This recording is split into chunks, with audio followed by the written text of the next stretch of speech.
Pertama-tama tentu kita patut bersyukur kepada Tuhan Yang Maha Kuasa yang sudah mengantar kita semua dari tempat kita masing-masing dan boleh berkumpul bersama di tempat yang dalam keadaan sehat. Pada hari ini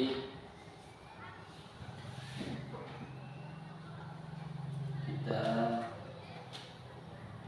bertemu bersama untuk mendukung teman kita, saudara kita yang sedang menjalankan program angkatan 10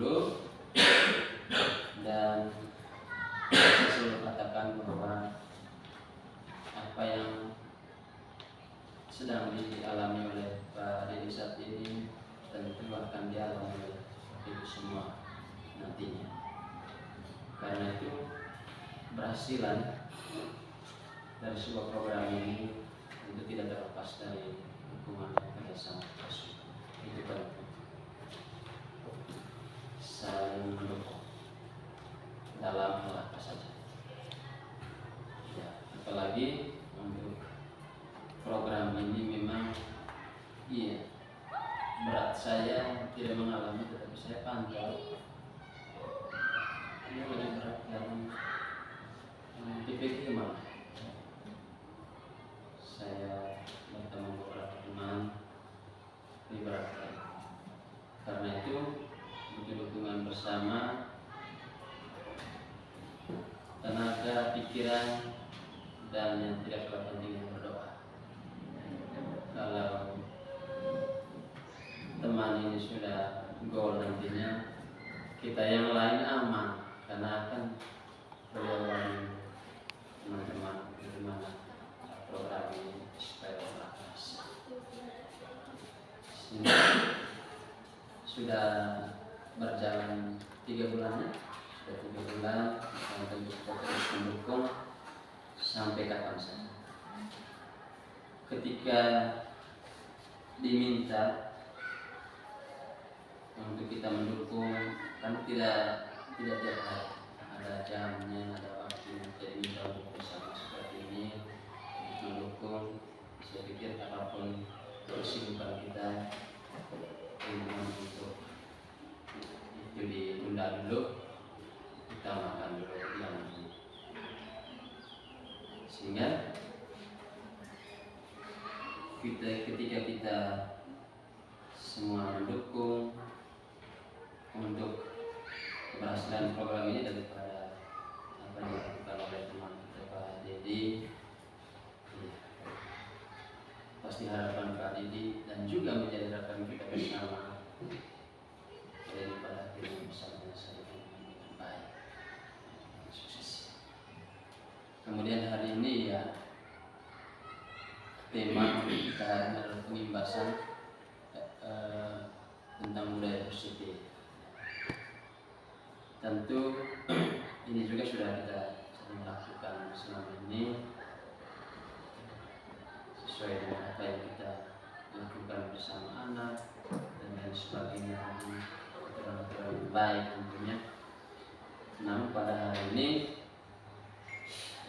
di tengah kita ada teman kita Pak Dedi yang akan membicarakan sedetail mungkin seperti apa sebenarnya budaya positif. Dan ini tentu sangat bermanfaat. Dan kita dapat hari ini dari teman kita yang sudah membantu hal baik kepada kita pada hari ini. Tentu dengan demikian itu menjadi bekal untuk kita lakukan di hari-hari depan bersama teman-teman, bersama anak-anak, dan seluruh apa yang kita lakukan di lembaga ini. Dengan demikian, supaya tidak memakan waktu yang panjang lagi, setelah ini tentu waktu slot-slotnya kami berikan kepada Pak Dedi untuk memimpin kami semua menyampaikan materi ini kami semua, dan bagi kita semua yang akan mendengarkannya, saya berharap untuk kita serius mendengarkan ini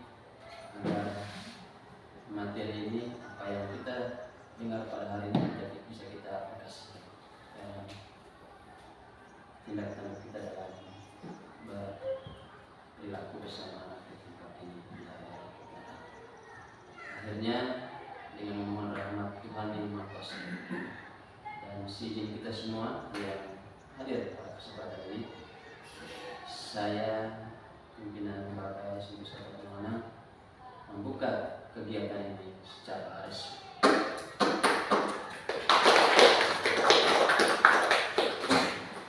Demikian, dan waktu selanjutnya saya berikan kepada silakan.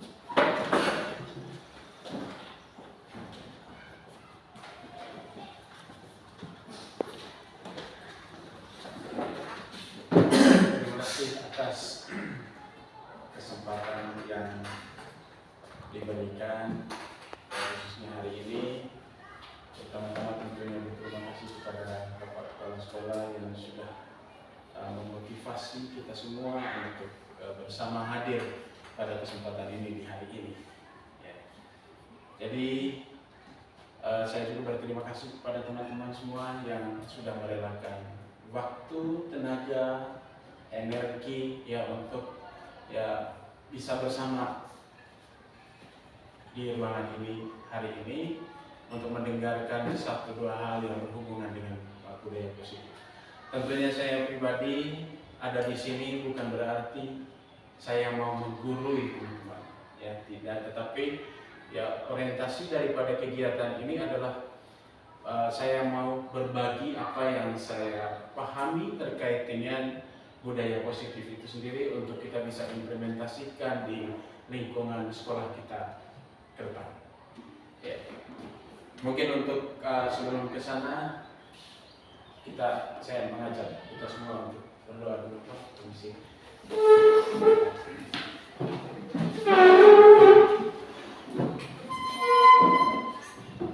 Marilah kita berdoa dan menyembah pada Putra dan Roh Kudus. Amin. Allah Bapa yang Maha Kuasa dan Kekal, syukur dan berterima kasih kepadamu, Engkau sudah mengantar kami ke tempat ini dalam keadaan sehat jiwa dan raga. Di hari ini kami berkumpul untuk menyampaikan dan mendengarkan satu dua hal terkait dengan budaya positif yang akan kami jalani di lembaga kami ke depan. Semoga Engkau senantiasa membimbing dan menyertai kami agar apa yang kami sampaikan, apa yang kami dapat di hari ini boleh kami implementasikan ke depannya. Tuhan, Engkau harapan kami hari ini, esok dan sepanjang segala masa. Amin. Dan Bapa, Putra, Roh Kudus.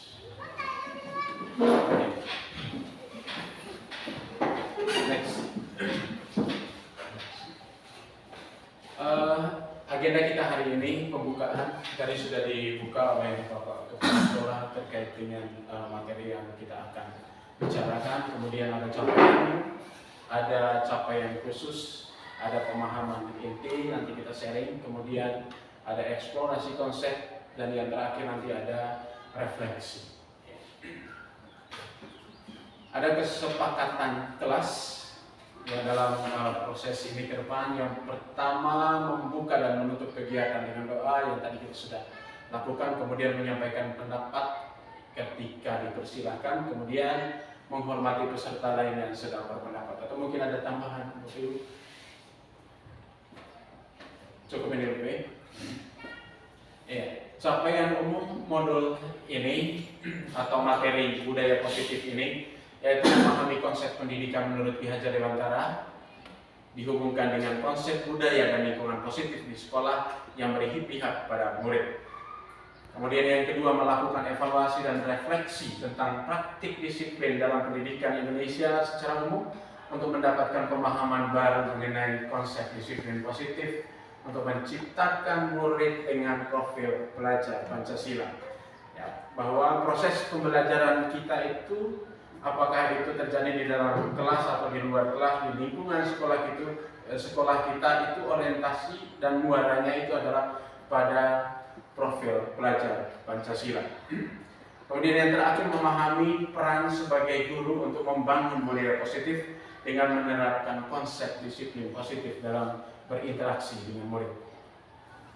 Ada capaian khusus. Yang pertama itu kita akan mendemonstrasikan pemahaman ya kami sebagai calon guru penggerak mengenai konsep budaya positif yang di dalamnya terdapat konsep perubahan paradigma stimulus respon dan teori kontrol. kemudian ada 3 teori perilaku manusia, kemudian motivasi internal dan eksternal, keyakinan kelas, hukuman dan penghargaan, 5 kebutuhan dasar manusia, 5 posisi kontrol guru, dan segitiga restitusi. Jadi ini yang nanti saya akan imbaskan kepada teman-teman di hari ini. Ya. Kemudian yang kedua, menerapkan segitiga restitusi, disiplin positif yang memerdekakan murid untuk menciptakan ekosistem sekolah aman dan berpihak pada anak. Jadi menyusun langkah-langkah dan strategis aksi nyata yang efektif dalam mewujudkan kolaborasi dengan seluruh pemangku kepentingan sekolah agar tercipta budaya positif yang dapat mengembangkan karakter murid, bersikap reflektif dan kritis terhadap budaya di sekolah, senantiasa mengembangkan sesuai dengan kebutuhan sosial dan emosional murid. Jadi sebetulnya ketika kita mau membuat sebuah disiplin positif di sekolah, apakah itu mulai dari keyakinan sekolah, mulai dari keyakinan kelas, yaitu semua stakeholder mesti dilibatkan. Apakah itu warga sekolah itu adalah kita yang ada di sini, mulai dari guru, pegawai, siswa, dan juga komite. Ya, misalkan ketika ada pertemuan komite ke depan, nanti kita akan sampaikan kira-kira arah lembaga pendidikan kita gerakannya kemana, atau mau buat apa yang berhubungan dengan perubahan cara pandang, perubahan untuk proses pendidikan selanjutnya. Oke, nah, ada pertanyaan pemantik di sini Bapak Ibu soal setuju atau tidak setuju. Pertanyaan pertama, hukuman dapat mendisiplinkan anak. Setuju atau tidak setuju? Ya, kemudian ada yang kedua, pemberian hukuman dengan hal positif seperti membaca atau membersihkan halaman sekolah dapat meningkatkan disiplin anak. Ya, setuju. Kemudian memberi penghargaan dapat meningkatkan motivasi belajar anak. Ya, setuju. Ya, nanti saya tidak bisa memberikan jawabannya seperti apa di kesempatan ini. Nanti akan kita tahu kira-kira apakah hukuman itu dapat mendisiplinkan anak, dan sampai pada poin yang ketiga. Nanti kita akan temukan jawabannya. Silakan lanjut. Ada topik dalam eksplorasi konsep. Yang pertama nanti ada disiplin positif dan nilai-nilai kebajikan universal. Kemudian teori motivasi, hukuman dan penghargaan, restitusi. Kemudian keyakinan kelas, kebutuhan dasar manusia dan dunia berkualitas. Kemudian ada restitusi 5 posisi kontrol.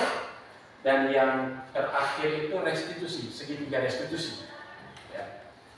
Next. Lanjut. Nilai-nilai kebajikan universal. Ya.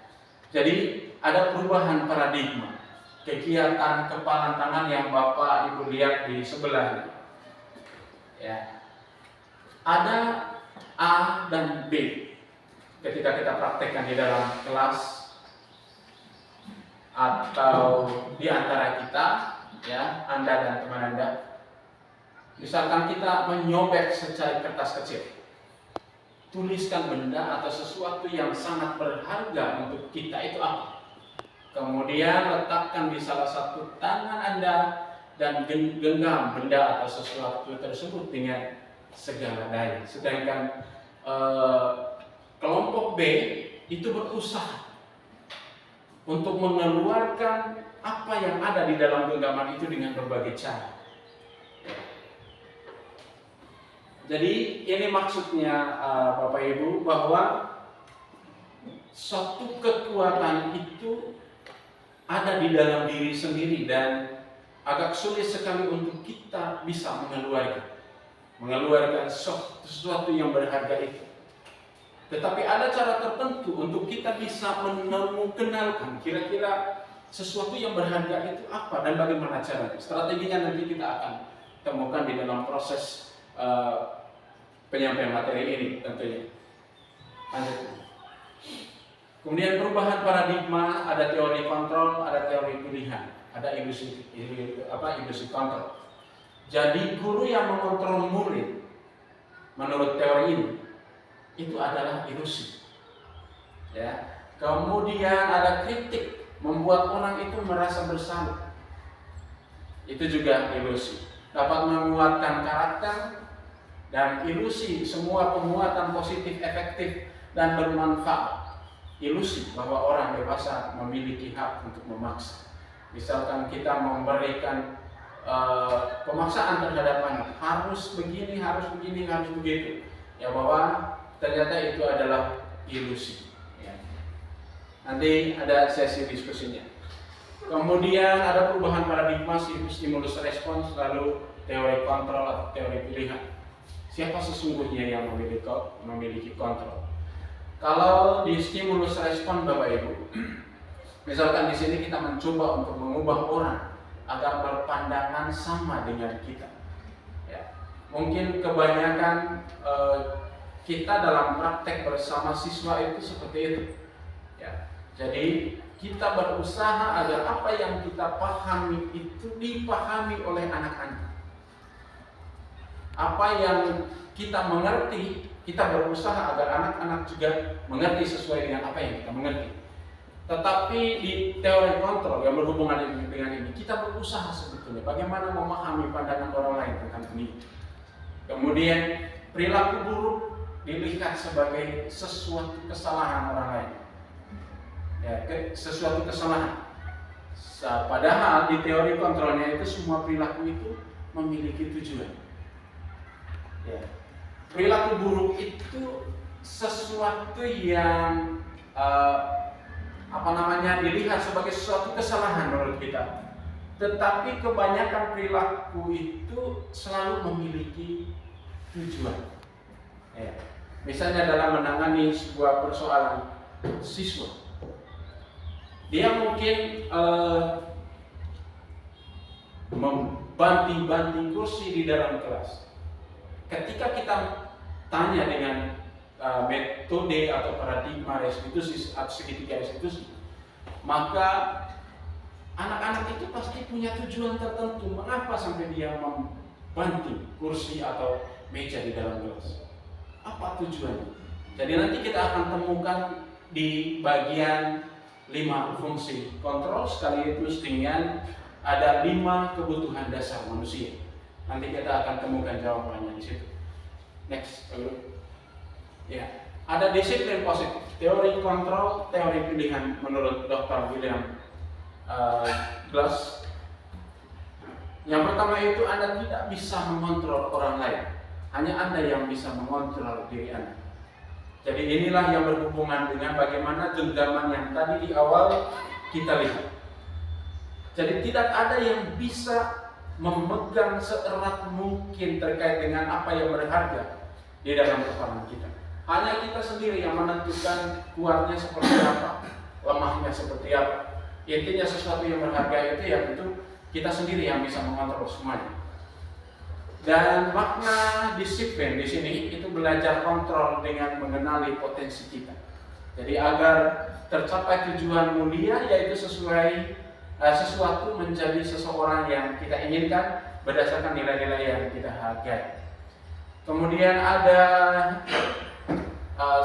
yang tadi sudah disampaikan, semua perilaku itu memiliki tujuan terkait dengan apa yang kita lihat, apa yang kita pandang ke anak-anak. Mungkin ini salah, ya, tetapi ketika kita dekati secara pribadi terhadap anak itu ya pasti punya tujuan tertentu. Kemudian ada teori motivasi, ada teori motivasinya itu ada beberapa untuk menghindari hukuman.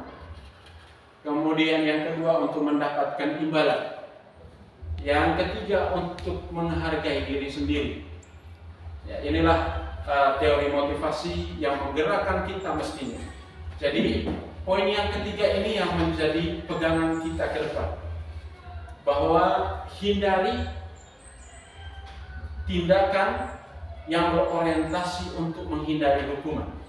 Kemudian hindari tindakan ya bahwa kita melakukan sesuatu untuk mendapatkan imbalan. Misalkan kita datang ke sekolah, ya mungkin saya pribadi misalkan, saya datang tepat waktu, saya datang setiap hari, itu karena saya takut kepada kepala sekolah atau pimpinan.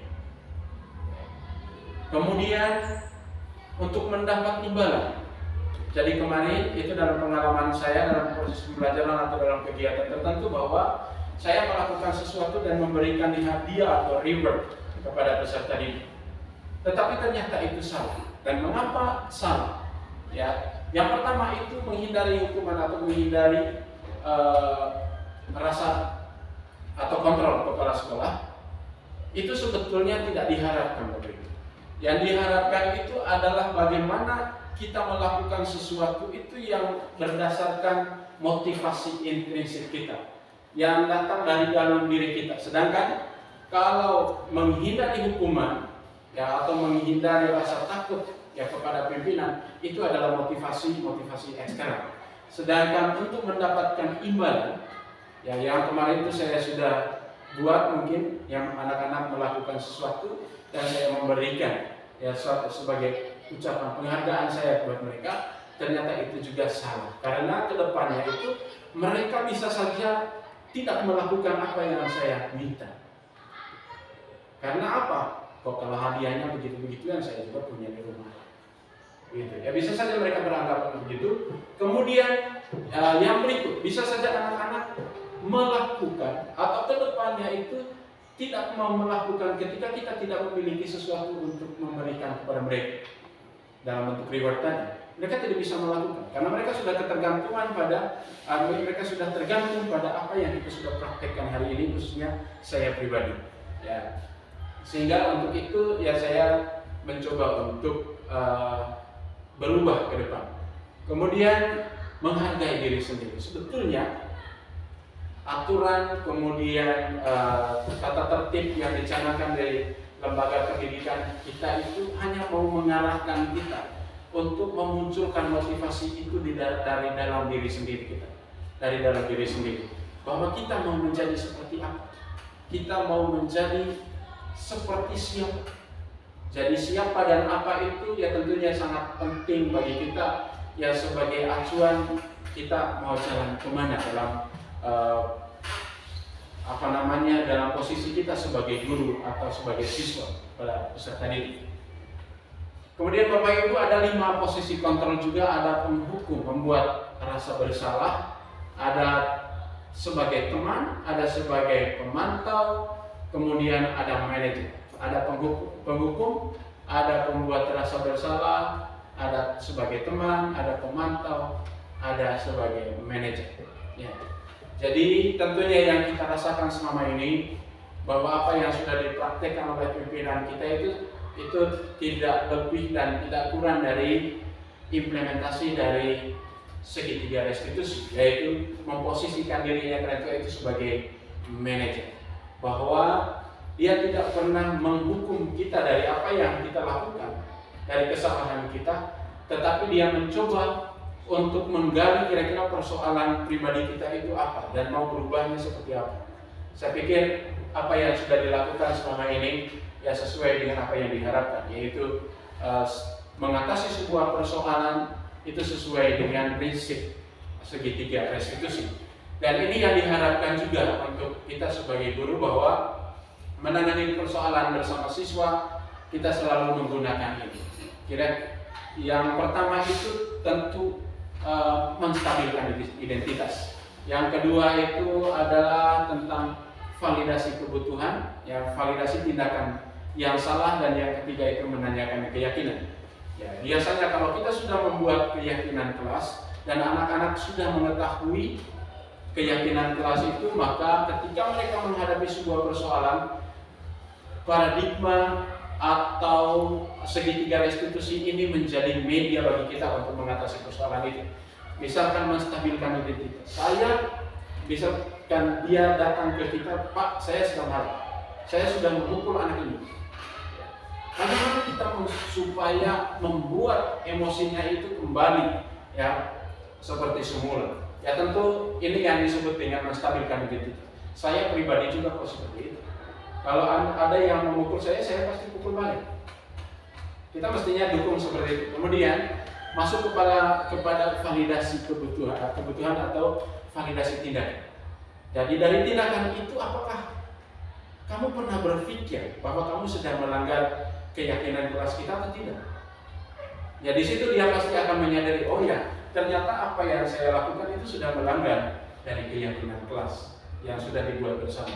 Sampai pada menanyakan keyakinan kelas. Terus keyakinan yang kita praktekkan ke depannya itu seperti apa? Ya, dan yang kita sudah buat selama ini, dan bagaimana kita mengimplementasikan apa yang kamu harapkan. Ya, demikian. Terus ada 5 kebutuhan dasar manusia. Yang pertama itu bertahan hidup, kemudian ada penguasaan, ada kasih sayang dan rasa diterima, ada kesenangan, ada kebebasan. Ya. Dan next, apa makna kata disiplin? Jadi kata disiplin ini berasal dari bahasa Latin yaitu disciplina, yang artinya belajar. Makna asal dari kata ini berkonotasi dengan disiplin diri dari murid-murid. Ini menurut Socrates dengan Plato. Dan mereka semua adalah tokoh filsafat yang berhubungan, yang berbicara tentang bagaimana disiplin dalam kehidupan bernegara dan berbangsa. Kemudian yang berikut, disiplin dari membuat apa yang menggali potensinya menuju sebuah tujuan, apa yang dihargai. Ya.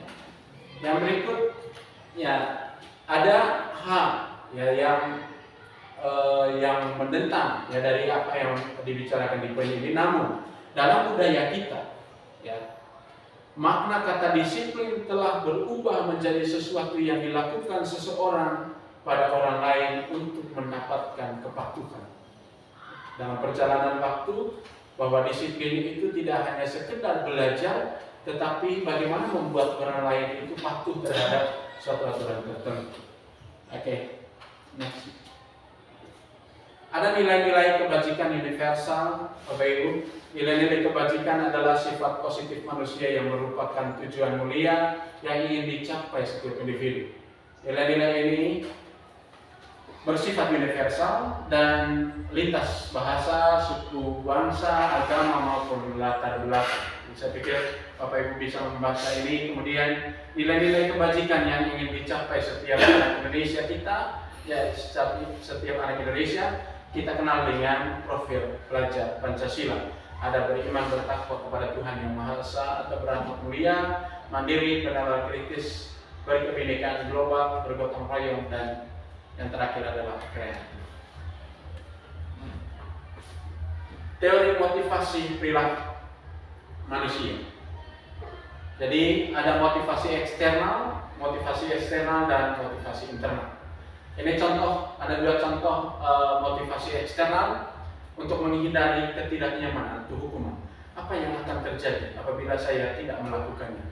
Bahwa kita melakukan sesuatu selama ini itu didorong oleh motivasi eksternal itu. Bahwa kalau saya tidak lakukan ini, ya pasti saya dimarahi. Ya, saya pikir mungkin begitu ya contoh konkretnya. Kemudian yang kedua, untuk mendapatkan imbalan dari orang lain atau institusi, bahwa apa yang akan saya dapatkan apabila saya melakukannya, atau saya melakukan ini tujuannya bahwa saya pasti mendapatkan sesuatu. Ya, ini juga diharapkan untuk coba sedikit demi sedikit dari waktu ke waktu untuk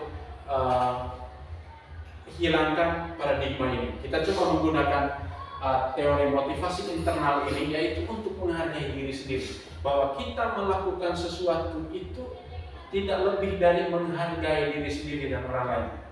Jadi soal kita berdisiplin, soal kita tepat waktu, itu salah satu bentuk penghargaan kita terhadap diri kita sendiri untuk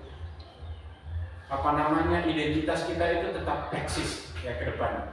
Misalkan kita sebagai guru, kita tepat waktu, kita disiplin, itu sebagai bentuk ya penghargaan terhadap diri kita sendiri dan juga orang lain. Sehingga pertanyaan rujukannya di sini adalah, saya akan menjadi orang yang seperti apa bila saya melakukan. Ya. Next. Ini merdeka menurut Ki Hajar Dewantara, Bapak Ibu. Jadi selama ini mungkin merdeka yang kita pahami adalah waktu yang seluas-luasnya tergantung pada kita sendiri.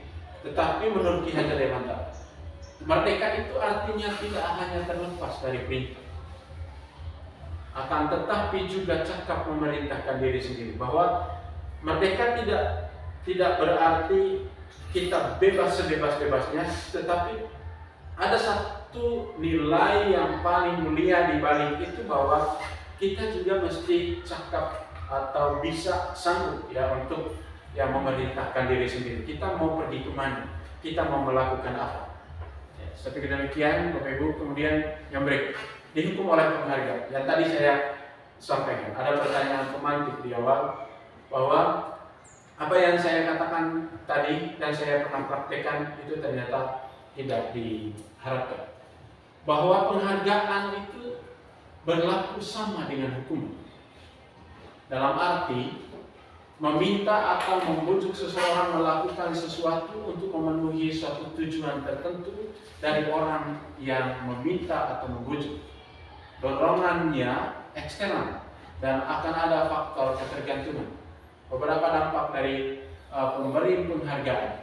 Misalkan di sini ada pengaruh jangka pendek dan jangka panjang. Ya, bisa saja ketika kita memberikan satu motivasi motivasi anak melalui penghargaan tadi, dia bisa taat kepada kita, tetapi sifatnya itu adalah jangka pendek. Ya. Kemudian ada penghargaan menghukum. Ya. Jadi hukum atau penghargaan yang kita berikan itu, yang tadi saya sampaikan, itu adalah secara tidak langsung itu bagian dari menghukum peserta didik atau menghukum kepada siapa kita memberikan pujian melalui reward berupa benda tadi. Kemudian yang berikut itu penghargaan mengurangi ketepatan. Yang terakhir, yang berikutnya lagi, penghargaan itu tidak efektif. Dan yang terakhir, penghargaan itu merusak hubungan. Ketika satu kegiatan kita tidak memberikan, yang tadi saya sampaikan di awal, ketika kita tidak memberikan penghargaan atas ketercapaian seseorang atau murid ke depannya, maka hubungan di antara keduanya pasti ikut merusak juga. Next photo. Dihukum oleh penghargaan yang tadi disampaikan, penghargaan menurunkan kualitas, kemudian penghargaan itu mematikan kreativitas, dan penghargaan itu mengurangi motivasi intrinsik. Next. Bentuk program kebajikan apresiasi. Dalam memberikan apresiasi atau pengakuan perlu diingat beberapa hal. Beri pengakuan secara khusus, kemudian beri pengakuan secara pribadi, beri pengakuan kepada semua murid secara bergantian, kemudian beri pengakuan secara konsisten, fokus pada proses. Jadi beri pengakuan secara khusus ini Bapak Ibu, ketika di dalam kelas dan diharapkan bahwa kita tidak memberikan pengakuan kepada siswa tertentu saja. Misalkan ada yang kita lihat dari sisi pedagogiknya bagus, berarti kita memberi motivasi atau apresiasi kepada orang tertentu itu saja. Tidak.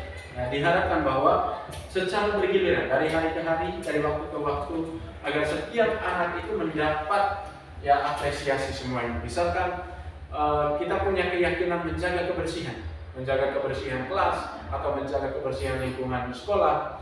Ketika salah satu anak memilih atau memungut sampah dan tanpa disuruh, kita patut memberikan apresiasi. Kamu anak yang baik, kamu anak yang soleha, pokoknya yang berhubungan dengan itu.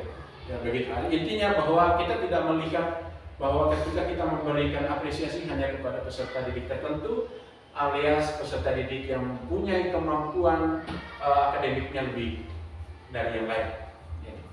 Next. Ada contoh pengakuan apresiasi kebajikan di sini ya Bapak Ibu. Ada pembukaan, ya ada nilai kebajikan, ada situasi. Pembukaan di sini, ya kemarin saya perhatikan kamu begini ya. Kemudian nilai kebajikan, ada rasa empati besar sekali. Misalnya dia mungkin membantu teman tanpa disuruh. Kemarin saya lihat kamu sedang membantu dia atau membantu teman, sehingga kamu ternyata orangnya punya rasa empati betul terhadap teman-teman kamu.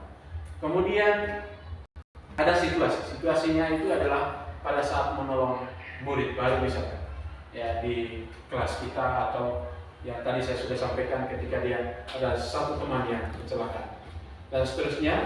Bisa dibacakan sampai 3 poin ini. Next, ada tindakan guru di sini Bapak Ibu. Mencatat 100 kali di dalam buku kalimat.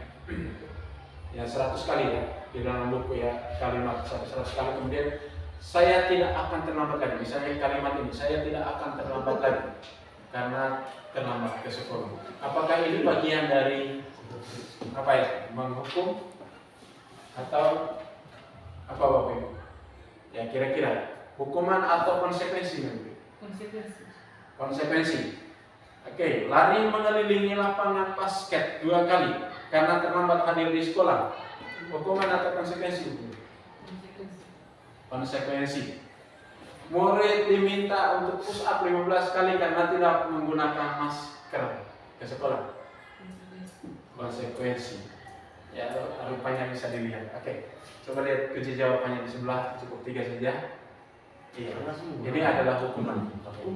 Ya, hukum. Ya, ada konsekuensi di sini menggantikan kertas tugas teman ya yang telah dicoret-coret. Ini bagian dari konsekuensi.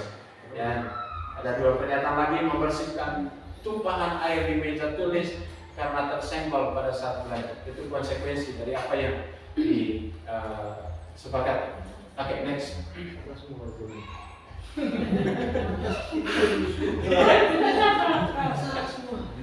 Oke, perbedaan antara hukuman dan konsekuensi Bapak Ibu. Ini perbedaannya.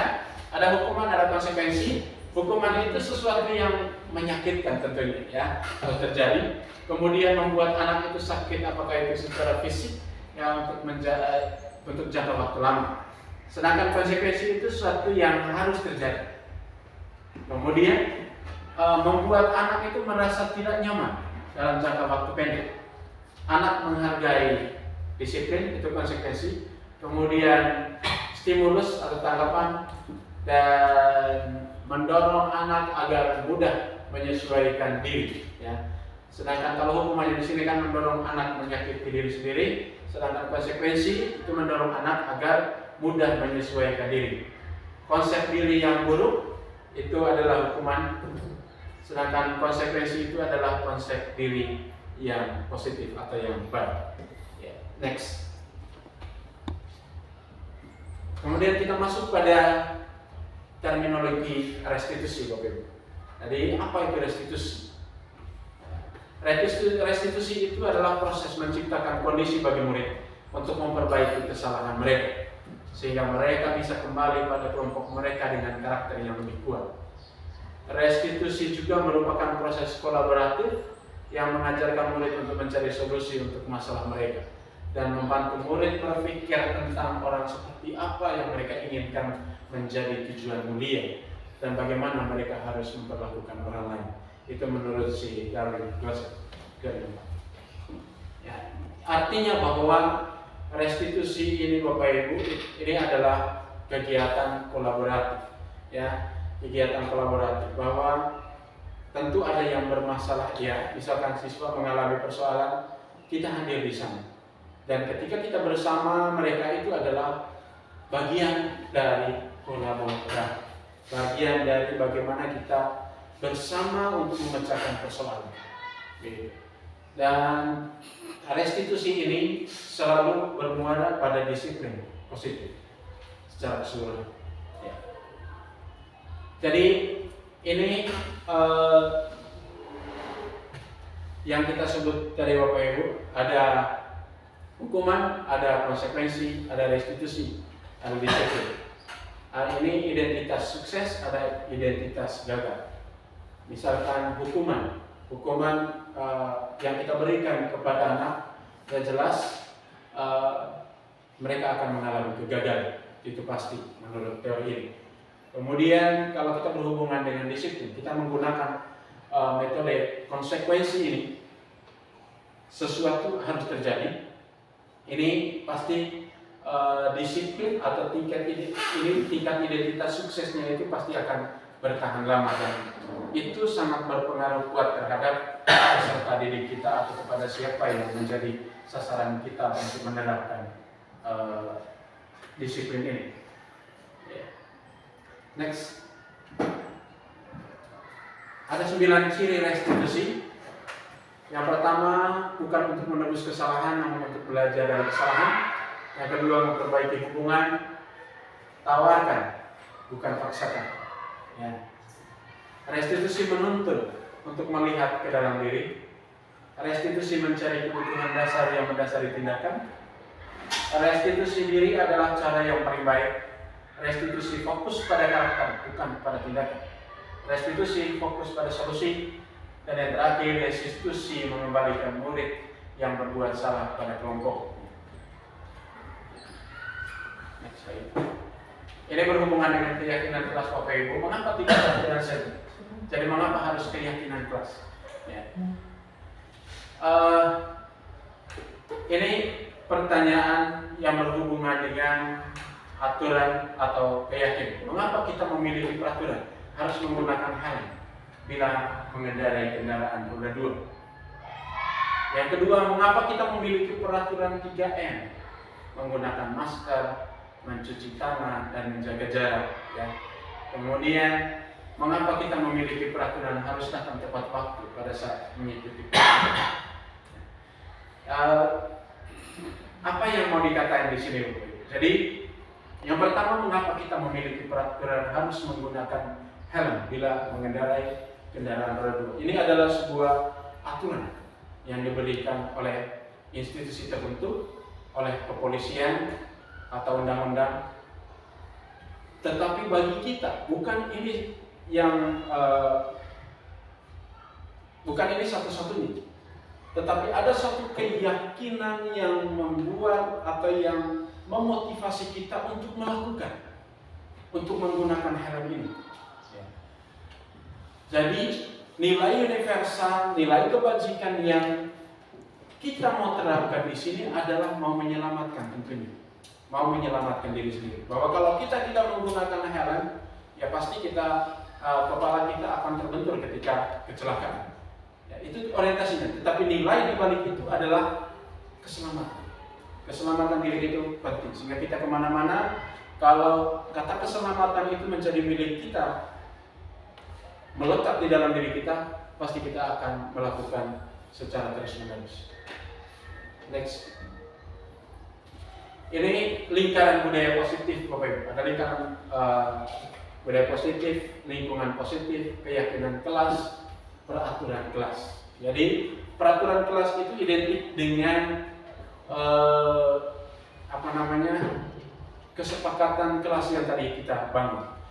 Bahwa untuk sampai pada budaya positif, kita memulai dari sesuatu yang kecil ini, yaitu membuat kesepakatan kelas. Kesepakatan kelas ini akan memicu peserta didik atau kita semua untuk beranjak pada sebuah keyakinan yang universal, keyakinan kelas. Misalkan tadi kita harus berdoa sebelum dan sesudah pelajaran. Ya, kemudian setelah kita lakukan sesuatu hal yang kecil ini, tentu kita membuat keyakinan kelas. Keyakinan kelas atau keyakinan sekolah secara keseluruhan.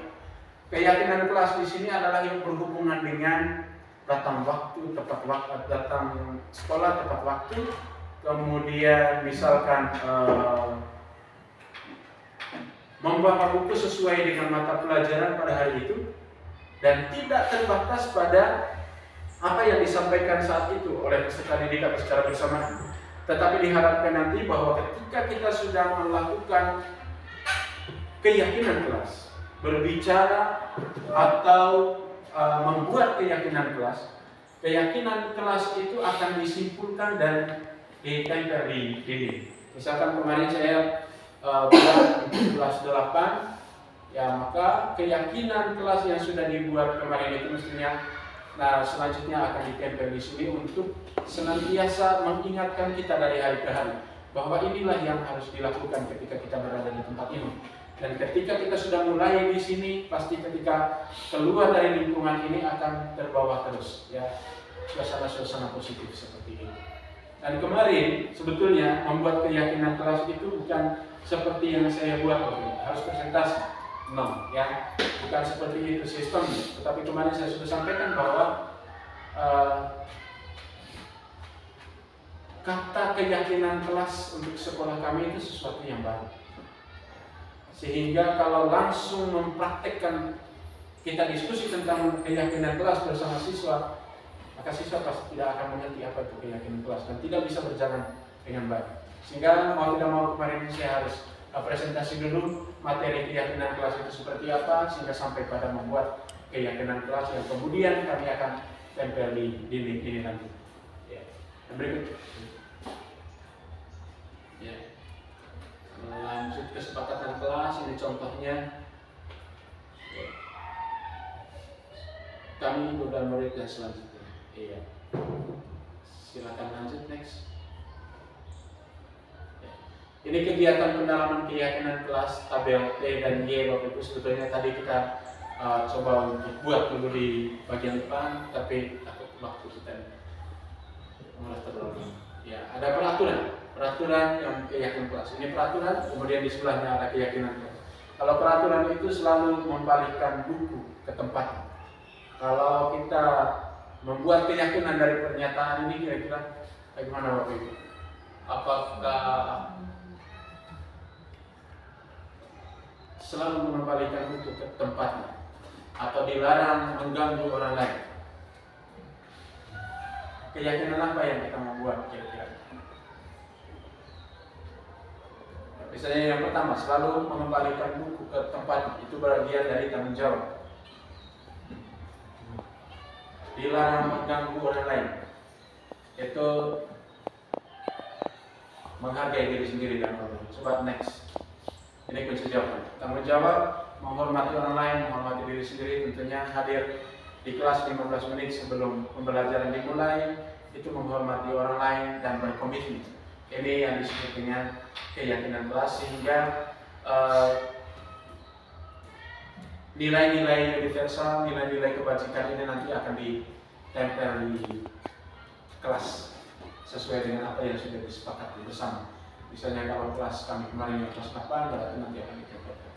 Ya, silakan lanjut.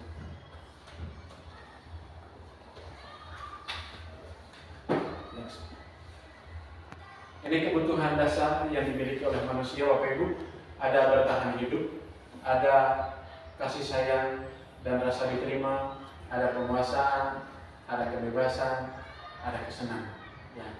Jadi kebutuhan hidup ini, ya ini sangat baik juga untuk kita terapkan di kelas kita atau di sekolah, karena bagaimanapun peserta didik ya pasti mengalami persoalan. Misalkan di dalam kelas pasti ada anak-anak yang tidak memperhatikan kita, yang tidak memperhatikan apa yang kita bicara.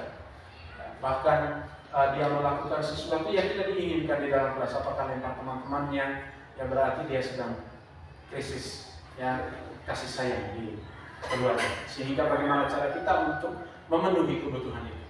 Ya. Silakan lanjut. Ya, next. Ini yang tadi sudah disampaikan Bapak Ibu soal 5 posisi kontrol. Ya. Ada identitas gagal, ada identitas berhasil atau sukses, ada identitas berhasil atau sukses, kontrol diri. Ini kontrol dari luar. Bahwa keempat poin ini apakah itu menghukum, membuat orang merasa bersalah, sebagai teman, sebagai pemantau, itu kontrol yang datang dari luar. Jadi harapkan bahwa ya sesuatu itu mestinya datang dari dalam diri sendiri, yang kita akan arahkan kepada peserta didik yang bermasalah misalnya. Ketika mereka bermasalah, maka gunakan posisi kita sebagai manajer, itu harapan. Bahwa di situ kita akan menerapkan segitiga restitusi yang selalu yang mengawali sebuah persoalan dengan sesuatu pernyataan yang positif terhadap peserta didik. Next. Ada pernyataan-pernyataan dan siapa yang mengatakan. Saya kecewa sekali dengan kamu. Maka siapa yang mengatakan membuat orang merasa bersalah. Ya. Ketika ketika kita sebagai guru kita mengatakan kepada peserta didik, saya kecewa sekali dengan tingkah laku kamu. Padahal dari hari ke hari kamu berbicara, kamu terus, sehingga di dalam hati anak memunculkan perasaan ini, membuat dia merasa bersalah. Apalagi kalau diikuti, saya kecewa sekali dengan tindakan kamu. Kamu tahu atau tidak apa yang kamu lakukan? Saya pasti dapat teguran dari kepala sekolah saya. Ya, bahwa di situlah anak-anak muncul, yang bahwa saya sedang melakukan muncul pembuat orang merasa bersalah. Anak-anak pasti akan merasa bersalah ya, di dalam pikiran. Demikian juga selanjutnya. Oke, next. Ini bergerak antara peraturan pemantau, konsekuensi atau hadiah, kemudian nilai-nilai manajer, kemudian bagaimana memperbaiki. Next. Lanjut. Kita sampai pada segitiga restitusi. Segitiga restitusi yang tadi di awal sudah disampaikan bahwa ada yang disebut dengan menstabilkan identitas. Tadi saya sudah sampaikan contoh pernyataannya seperti apa, kemudian validasi kebutuhan atau validasi tindakan yang salah, dan sampai pada yang terakhir itu menanyakan keyakinan kelas. Next. Ini menstabilkan identitas. Ini ada pernyataan-pernyataan sebagai kata kunci atau untuk memudahkan kita memahami bagaimana itu mempraktekkan ya, menstabilkan identitas itu sendiri. Guru berkata berbuat salah itu hal yang manusiawi. Misalkan kalau bisa dilihat, ada saya membuat contoh mengatasi masalah dengan metode segitiga restitusi kemarin, bahwa manusia itu tidak ada yang sempurna, itu sudah pasti. Sehingga setiap orang melakukan kesalahan. Ya, itu yang saya sampaikan kepada peserta didik. Lalu pernyataan yang berikutnya itu, jadi apa yang kamu lakukan itu pasti ada alasannya. Ya, setelah itu dijalankan semua sampai pada yang terakhir itu, kira-kira apa yang kamu lakukan itu sedang melanggar keyakinan kelas atau tidak. Ya, di situ secara tidak langsung kita mengarahkan peserta didik untuk mengatasi persoalan oleh diri mereka sendiri, bukan atas dasar kemauan kita. Oke, next. Ini untuk menstabilkan identitas. Validasi kebutuhan. Kamu bisa saja kan melakukan hal yang lebih buruk, ya, dan seterusnya. Kamu pasti punya alasan mengapa melakukan. Tadi saya sudah sampaikan validasi kebutuhan. Lanjut. Sampai pada menanyakan keyakinan. Apa nilai yang kita percaya di kelas atau di sekolah? Nilai-nilai universal apa yang telah kita sepakat? Misalkan terkait dengan masalah yang dihadapi, ya dia pasti akan bisa menjawab sendiri. Kira-kira apa yang dia lakukan tidak sesuainya itu dengan nilai apa? Ya, ini nilai-nilai yang anggaplah kita sudah sampaikan kepada mereka dan berdasarkan kesepakatan bersama. Oke, lanjut intervensi 30 detik. Ini refleksi. Hal baru apa yang mengubah paradigma saya yang saya dapatkan? Kemudian perasaan apa yang muncul selama mengikuti sesi ini? Mungkin bisa mewakili satu orang atau dua orang untuk bisa menyampaikan hal ini sebagai pertanyaan refleksi buat kita.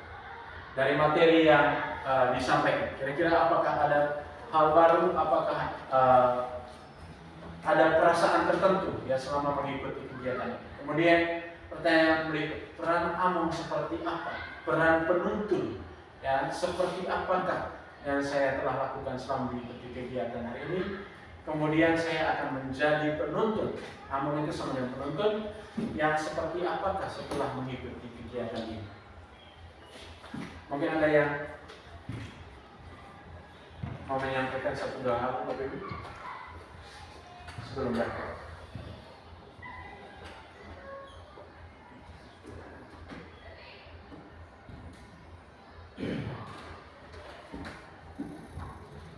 Oke, tidak ada next. Jadi terima kasih kepada Bapak Pimpinan, kemudian teman-teman yang sudah menyita waktu untuk hari ini.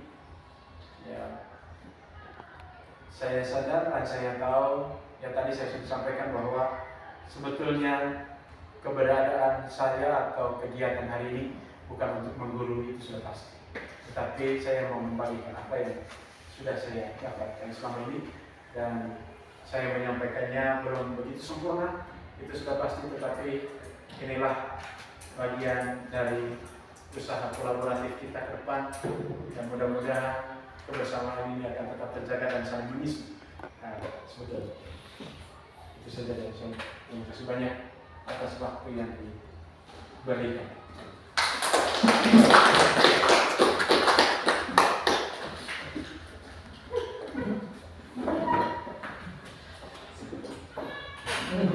Baik, sekali lagi kita beri aplaus untuk